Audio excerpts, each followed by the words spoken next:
이런 가운데 서울시가 시민의 발인 대중교통 요금 인상을 추진하고 나서면서 부산도 요금 인상 압박을 받고 있습니다.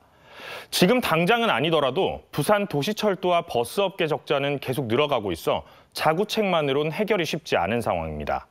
물가 상승에 대중교통 요금 인상까지 이중고에 서민 경제 부담도 커질 것으로 보입니다. 박준호 기자입니다.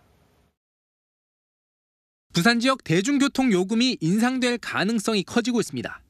부산교통공사와 부산 시내버스 업계의 적자가 자구책 마련 수준을 뛰어넘을 정도로 커지고 있기 때문입니다. 부산교통공사는 3년 연속 3천억대의 적자를 나타냈습니다. 지난 2019년 2,200억 원이던 적자는 코로나19 사태로 승객이 크게 준 뒤 3천억 원대로 늘었습니다. 부산교통공사는 65세 이상 시민들의 무료 탑승 비율이 늘어나는 데다 전동차 교체 등 투자 비용이 필수적이어서 요금 인상이 불가피하다고 밝히고 있습니다.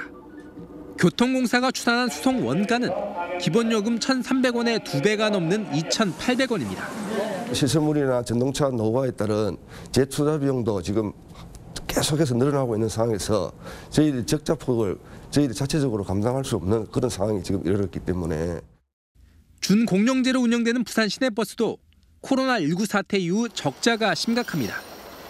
지난 19년 1,800억 원이던 버스업계의 적자 규모는 지난해 3,600억 원 안팎까지 늘어났습니다. 부산시의 재정 지원이 없을 경우 당장 문을 닫아야 할 정도입니다. 2013년도 이후로 한 번도 요금 인상이 없었습니다.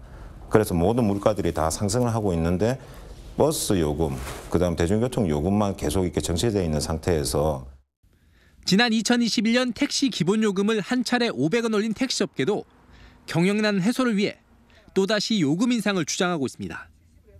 도시철도와 버스, 택시 등 교통업계가 만성적 적자 구조에 빠져 있어 재정 지원과 자구책 마련으로는 한계가 분명한 상황. 결국 시기의 문제일 뿐 요금 인상이 불가피합니다. 다만 고물가와 어려운 경제 여건에 시민들의 고통과 부담이 커질 수 있어 부산시는 즉각적인 인상보다는 관련 용역을 발주하고 다른 시도 상황을 살피겠다는 계획입니다. 지금 타 시도 동향이나 곳에서 또 물가가 너무 오른다니까 여러 가지를 감안해가지고 저희들 자체 용역을 해서 해야 되나 이렇게 검토를 하고 있습니다.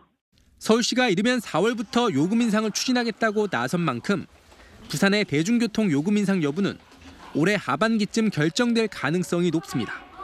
MBC 뉴스 박준호입니다.